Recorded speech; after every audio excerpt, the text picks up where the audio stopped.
This is a Lindbergh Blue M Thermal Scientific furnace, tube furnace. Has a UP150 controller, which we have the manual that'll be with it for. And the furnace itself, this is the control module. It takes 208 volts single phase. Goes up to 1200 degrees C. And that's what I've got it set for.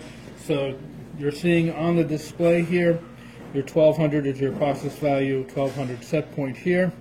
And as you can see with a independent PC, we're getting 1195 degrees.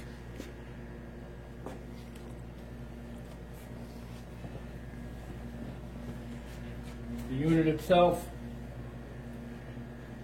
opens up with here. I'm not going to open it because it's at 1200. But you can see, if you look at the end, you can see that we're glowing. It is a single zone unit.